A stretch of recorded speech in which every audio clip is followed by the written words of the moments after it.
Olá, gente, profissionais da atenção básica da cidade do Recife. Eu sou Francijane, sou enfermeira de família, atuo na atenção básica desde 2008. Estive na linha de frente, estive no Saúde da Família até 2018, nesse momento encontro na gestão. E estou aqui hoje para falar um pouquinho com vocês sobre esse ciclo que vocês estão iniciando, o módulo do ciclo que vocês estão iniciando, que é o módulo do cuidado à demanda espontânea. Quem nunca, né, foi interrompido durante suas consultas, ou seus atendimentos, ou seus procedimentos, alguém batendo na sua porta perguntando se poderia dar uma palavrinha com você? Quem nunca? Acredito que todos nós já passamos por isso. E sempre era alguma coisa que de fato havia necessidade de ser vista com mais brevidade. Às vezes não, mas a maior parte das vezes eram. E aí, pensando nessa perspectiva, em 2008 começou a discutir a proposta de acolhimento, tentando fazer com que todas as pessoas que procurassem os serviços de saúde da atenção básica, né, fosse de certa forma atendido, recebido e acolhido. Daí surgiu a diretriz do acolhimento, dentro da política de humanização, que trouxe essa perspectiva de fazer com que todas as pessoas que chegassem ao serviço de saúde, de certa forma, obtivessem uma resposta positiva. Dentro dessa perspectiva, a gente também tem a proposta do cuidado à demanda espontânea, que é exatamente aquelas pessoas que não estão agendadas, que não vão procurar um serviço que é porta aberta, como vacina, curativo, dentre outros, mas que precisam de um cuidado naquele momento. Seja o cuidado do profissional médico, seja o cuidado do profissional enfermeiro, do técnico de enfermagem, do dentista, ou até mesmo da equipe ampliada do NASF. Aí, essa proposta de cuidado à demanda espontânea, de imediato, recebeu muita resistência de nós profissionais da atenção básica, porque questionávamos, afinal de contas, eu sou da atenção básica, não sou de emergência nem de urgência. A emergência, a urgência tem que ser atendida no hospital. Era isso que a gente escutava, era isso que a gente falava. Mas quando a gente passou a conhecer um pouco sobre qual era a proposta, a gente de fato entendeu que aquela demanda espontânea não era a demanda espontânea que deveria estar lá nas UPAs, que deveria estar nas emergências dos hospitais. E estavam naquele momento porque não tinham acesso nos serviços de atenção básica.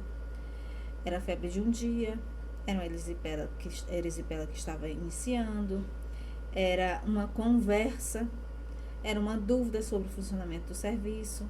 São várias coisas que são acolhidas na demanda espontânea que muitas vezes os usuários, as pessoas que usam o sistema não têm acesso na atenção básica, que deveria ser a porta de entrada dos nossos serviços prioritária, e aí passam a superlotar as nossas emergências e as nossas urgências, fazendo com que as pessoas que deveriam de fato ser atendidas com brevidade nas urgências e emergências passem a esperar mais tempo para esse cuidado. Então, assim, a demanda espontânea, ela tem que trazer equidade, e essa equidade é um dos desafios para os profissionais que atuam na atenção básica. Como é que eu vou oferecer equidade, um dos princípios do SUS, para os usuários que são cadastrados no meu serviço de saúde, se a primeira coisa que eu faço é fechar a porta de entrada, é fechar o acesso? E além disso, eu não faço a mínima distinção de quem está entrando, como que essa entrada está se dando. Eu não ofereço mais a quem tem menos, que é o significado básico da equidade. Eu ofereço igual para todos, como se todos fossem iguais. E não são. A gente sabe que as necessidades de saúde são diferentes, cada pessoa tem sua necessidade de saúde, sem contar das outras situações de vulnerabilidade sociais, econômicas, afetivas, e aí vai, né? Então, assim, o cuidado à demanda espontânea, primordialmente, tem a perspectiva de ampliação de acesso e continuidade do cuidado, porque não é apenas eu atender aquela pessoa ou eu escutar aquela pessoa naquele momento que ela está necessitando do cuidado da demanda espontânea e liberar, e ela nunca mais eu sou saúde da família. Se eu sou saúde da família, eu devo coordenar esse cuidado e trabalhar a pessoa de forma integral. Então, eu preciso acompanhar essa pessoa. Eu estou abrindo acesso àquela pessoa a partir da demanda espontânea, que ela procurou o serviço, mas não significa dizer que aquele cuidado se finda ali. Ele deve sim continuar, ele deve sim seguir se houver a necessidade, certo? Se a gente perceber, um exemplo, hipertenso que está procurando a demanda espontânea com muita frequência, pico hipertensivo, e a gente não pensar em trabalhar uma consulta, em ver por que esse pico hipertensivo está acontecendo e só cuidar da demanda imediata, que é o pico hipertensivo, a gente está quebrando os princípios da atenção primária à saúde e os princípios da equipe do saúde da família. A gente está fazendo medicina e enfermagem e odontologia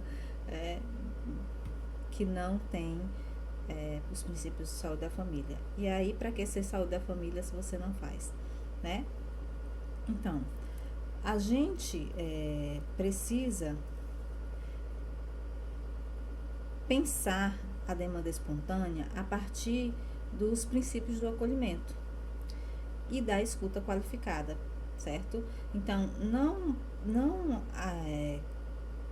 não pensar a demanda espontânea de forma desorganizada. E a gente sabe que o acolhimento, ele vem em uma proposta de organização do processo de trabalho. Não é apenas eu colocar dias para atender as pessoas que não estão marcados. Eu tenho que discutir em equipe todo o nosso processo de trabalho, porque no momento que você implanta um acolhimento e que você faz o acolhimento da demanda espontânea, todo o resto do seu processo de trabalho, ele deve ser modificado. Então, vocês vão ver em outro módulo a questão do cuidado às pessoas programadas, a questão da realização da agenda, de como fazer a agenda. Então, todo esse processo que inicia na porta de entrada do usuário, inicia na entrada dos usuários no serviço, ele tem que ser revisto. Então, assim, a gestão local dos serviços de saúde, a partir dos profissionais de saúde, com o apoio da gestão distrital, ela deve refletir sobre o seu processo de trabalho. Ela deve reavaliar como que se faz a questão do processo de trabalho. Então, tem que pensar frequentemente como que vocês vão fazer esse acolhimento. Cada serviço tem uma realidade. Eu não posso chegar aqui e dizer que todo acolhimento tem que ser dessa forma, porque a adequação ao serviço, ao número de equipes, às pessoas que estão trabalhando, ela deve ser feita. Então, tem que ter uma gestão local reflexiva. Como que isso se dá? Se dá a partir de discussão, se dá a partir de o que foi implantado, está dando certo, não está dando certo. Tudo isso deve ser pensado e refletido pela equipe ou pelas equipes. Que o ideal, por exemplo, se uma unidade de saúde tem mais de uma equipe, o ideal é que essas equipes trabalhem essa gestão local reflexiva de forma conjunta. A porta de entrada seja facilitada para o usuário, independente da equipe. A partir do usuário entrar, aí a gente direciona esse usuário para a sua equipe de referência, certo? Além da gestão local reflexiva, a gente tem que pensar também a outra diretriz do acolhimento, que é a postura acolhedora, né? A gente tem a diretriz que é a mudança do processo de trabalho e a, a outra que é a postura acolhedora. Todos nós que estamos no serviço temos que pensar que uma pessoa que está procurando o serviço, ela está em um momento de fragilidade, seja física, social ou mental, mas ela está em um momento de fragilidade. Se ela já recebe o primeiro contato com os serviços de saúde nossos, já é uma pedrada, ela com certeza a partir dali vai também ser reativa. Então a gente tem que tentar fazer o máximo possível um atendimento humanizado. Quando a gente fala em humanizada, na perspectiva humanística mesmo, de se colocar no lugar do outro, de pensar que ela está fragilizada. Se ela está procurando aquele serviço, em algum momento ela está fragilizada, em algum ponto da vida dela ela está fragilizada. E é um momento, o atendimento à demanda espontânea é um momento que pode propiciar a criação de vínculo. Um usuário que nunca esteve na unidade de saúde, você passa a ter contato com aquele usuário, você pode mantê-lo e criar o vínculo com aquele usuário para que as coisas possam se dar a partir dali, uma continuidade do cuidado. E sempre lembrar que nós, o Saúde da Família, somos uma porta de entrada prioritária do nosso sistema de saúde, o SUS, que agora há pouco quiseram iniciar a privatização dele, né? Então, pensar que eu estou na comunidade enquanto serviço, eu estou mais próximo da casa das pessoas, então, provavelmente, essas pessoas vão procurar a gente primeiro. Então, facilitar o acesso, seja da demanda espontânea, seja da demanda programada, é garantir a porta de entrada do SUS, o Saúde da Família sendo ele o prioritário como porta de entrada, certo? Então, o acolhimento, ele deve pensar que todas as pessoas que chegarem nos serviços de saúde devem ser atendidas, devem ter uma resposta para a gente garantir acesso universal às pessoas que procuram nossas unidades de saúde. Não necessariamente ela vai ter um atendimento clínico, um atendimento profissional de enfermagem, odonto, mas ela deve ser acolhida e ela deve ser escutada e ela deve ter uma resposta positiva. Essa resposta positiva pode ser um não, mas é uma resposta positiva. Ela não vai sair do serviço simplesmente com a porta, a barreira de acesso. Chegou no serviço, falou com o guarda disse, não, volte depois, porque não tem mais como você ser atendido hoje. Mas alguém escutar, alguém ver o problema e tentar resolver esse problema é fundamental para a gente garantir o acesso dessas pessoas, certo? Então, esse acolhimento, ele deve pensar que o usuário é o centro do cuidado. Então, ele não é a diretriz operacional do acolhimento como usuário centrado, ele deve pensar que o usuário, a gente vai buscar soluções para as situações que o usuário trouxe a partir do que nós temos como oferta. Pensar, não, eu é que determino o que você vai fazer a partir de agora. Na verdade, a gente sabe que isso é receita para o fracasso, porque quem decide de fato como que vai ser o cuidado é o usuário. Então, a pactuação entre o profissional e o usuário é fundamental para que a gente tenha sucesso do cuidado, porque quando ele sai do consultório, ele só faz o que a gente recomenda se ele quiser. Ele só toma o remédio que é recomendado se ele quiser. Ele só faz as orientações nutricionais se ele quiser. Então, na medida que a gente deixa de ser o centro profissional, deixa de ser o centro, eu que sei de tudo, eu que sei das respostas, eu que estudei para oferecer isso para você, e passa a pensar como que aquele usuário vai responder às propostas que a gente tem e pactuar essas propostas, já está mais do que provado que a gente ter mais sucesso no cuidado e nas respostas que a gente espera, e inclusive trazendo mais satisfação profissional para a gente, porque a gente sabe que as coisas vão acontecer, certo? Então, a partir disso, você pensando no acolhimento usuário centrado, tem que sentar a equipe, tem que sentar as equipes, se for mais de uma equipe, e repensar o processo de trabalho como um todo. Não adianta eu fazer uma escala e botar atendimento da demanda espontânea se eu não reorganizar as agendas, se eu não reorganizar como que a gente faz os atendimentos, o tempo, pensar o tempo de cada atendimento, pensar como e qual a capacidade que a gente tem de atender as pessoas, principalmente na questão da ambiência. Isso é fundamental, a ambiência é fundamental para que a gente consiga ter uma boa acolhida. Ah, mas minha unidade de saúde não tem essa ambiência.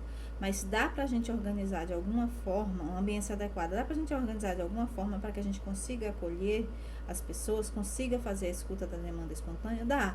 Então vamos organizar da melhor forma possível. É como eu falei, não é uma receita de bolo, não é igual para todo mundo, mas é fundamental que todos os serviços tenham o acolhimento à demanda espontânea e faça, a partir desse acolhimento, o fluxograma organizador do usuário dentro do nosso serviço. Como é que esse usuário caminha no nosso serviço? A gente tem que conhecer isso. A gente tem que saber se o usuário saiu do acolhimento, ele foi para onde, e se a partir desse onde ele foi e ele está dando continuidade. Porque aí é que está a questão da continuidade do cuidado. Se eu sou saúde da família, eu tenho que primar por isso. E não a gente está se perdendo num contexto que a gente está deixando de fazer coisas que a gente fazia com primor há uns tempos atrás. Essa continuidade do cuidado está se perdendo e a gente continua tendo altos índices de mortes preveníveis pela atenção primária e altos níveis de internação sensíveis à atenção primária, que não deveriam estar internados, mas por a gente não ter tido a oportunidade ou não ter oferecido a oportunidade de acesso, essas pessoas, em vez de estarem sendo cuidadas na atenção primária, já estão na atenção secundária, onerando o sistema público de saúde, fazendo com que a gente tenha um gasto muito maior e a possibilidade muito menor de cuidar das pessoas, porque a gente sabe quando uma doença cardiovascular, por exemplo, chega a nível secundário, a pessoa já está há muitos tempos sem um cuidado preventivo ou controlado dessas doenças, certo? Então,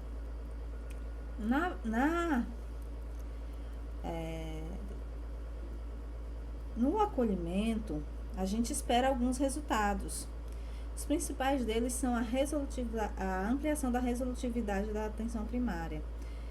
É bem perceptível para quem já tem acolhimento implantado como a gente consegue ofertar com mais rapidez as respostas para os usuários que procuram a gente. Assim, eu tenho um exemplo bem clássico, que eu estava no acolhimento da demanda espontânea uma vez numa unidade de saúde. Aí meu usuário chegou dizendo que no dia anterior, o usuário da unidade de saúde chegou no dia anterior, estava com a perna começando a ficar vermelha e coçando. A gente pegou uma erisipela de início, diabético, hipertenso, foi tratada e curada bem rápido, no mesmo dia, já fez a medicação, com 4, 5 dias já estava começando a ter resposta. Se fossem outros tempos, que ele precisasse esperar o dia da ficha para marcação do médico, ele esperaria 30 dias, sabe lá se conseguiria marcar a consulta, e a gente acabaria com uma úlcera mais difícil de tratar. Então, assim, pensar que as coisas podem ser facilitadas, faz com que a gente possa organizar o nosso processo de trabalho, possa ofertar essa ampliação dessa resolutividade.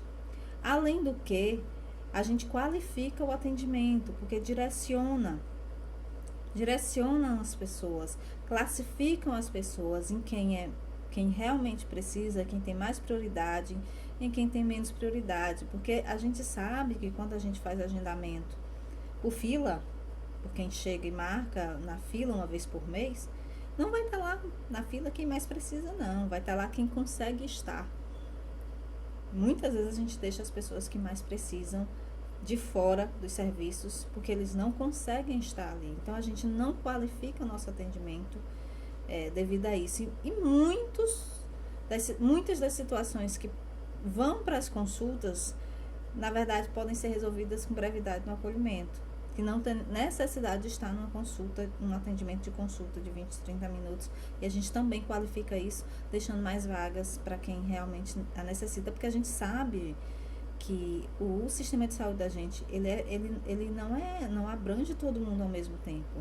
A gente não tem essa capacidade instalada. Então, não tem como a gente dizer que todo mundo, se quiser procurar um serviço de saúde, pode procurar o serviço de saúde hoje que vão ter acesso. A gente sabe que isso não existe, que isso é impossível. E a gente sabe também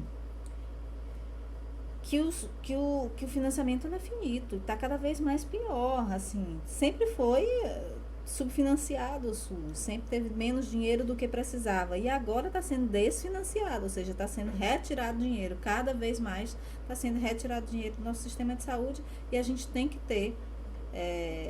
tem que provar, na verdade, que nosso sistema de saúde é necessário e que nós somos resolutivos, e que nós podemos pensar um sistema de saúde melhor, mais acolhedor, que dê continuidade do cuidado, que traga à população que nós somos responsáveis mais acolhimento, mais humanidade, e que eles saiam do serviço de saúde com uma boa experiência, mesmo recebendo um não, certo? Então, assim, pensar o acolhimento, organizar o acolhimento na unidade de saúde vai depender muito de como é sua unidade de saúde, de quais são os profissionais que pertencem às equipes, se é uma, duas ou três equipes. E a gente sugere, da experiência que nós tivemos enquanto enfermeira de família, que esse acolhimento ele deva ser feito em conjunto.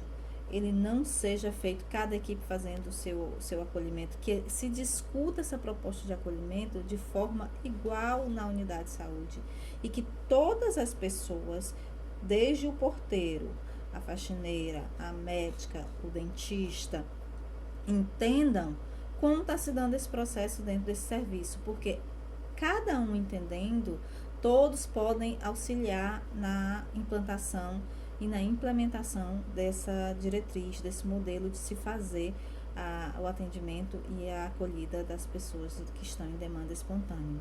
Então, basicamente é isso que eu queria conversar com vocês e dizer que traz resultados positivos, não só para a comunidade, mas também para os profissionais.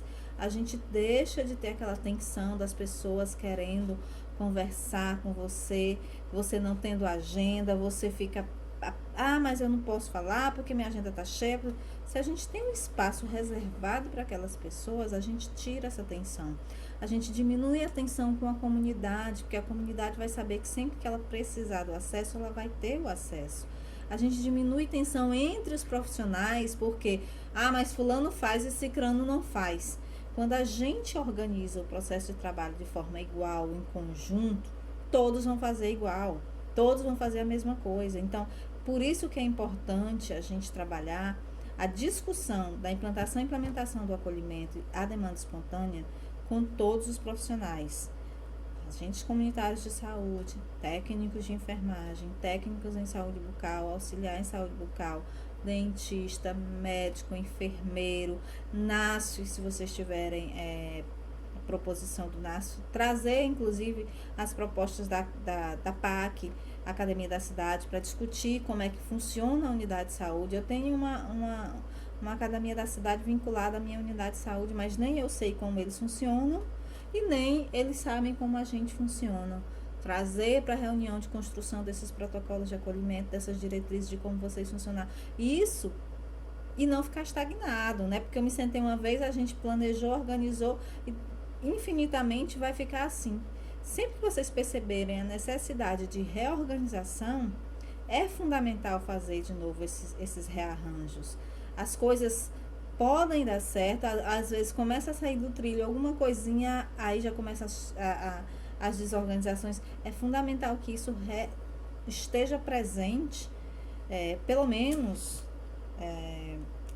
a cada 6 meses na reunião de equipe, nas reuniões de equipe. E é isso, as coordenadoras de áreas podem e devem auxiliar as equipes, para que essas discussões aconteçam. Então, gente, espero que eu tenha ajudado vocês de alguma forma. Tenham um bom ciclo, aproveitem, foi feito com muito carinho, foi feito com muito esforço e a gente precisa, mais do que nunca, defender esse sistema de saúde que nunca recebeu tanto ataques quanto está recebendo agora. E a atenção primária à saúde, que antes era deixada de lado pelos esses ataques, começou a ser atacada também. Então, se você se você acredita que as pessoas precisam desse sistema de saúde, que nós precisamos desse sistema de saúde, faça a sua parte. Você fazendo sua parte, você já está contribuindo para a população também defender esse sistema de saúde. A gente precisa que a população abrace e defenda esse sistema de saúde para que ele seja público e universal, tá certo? Beijos, tchau!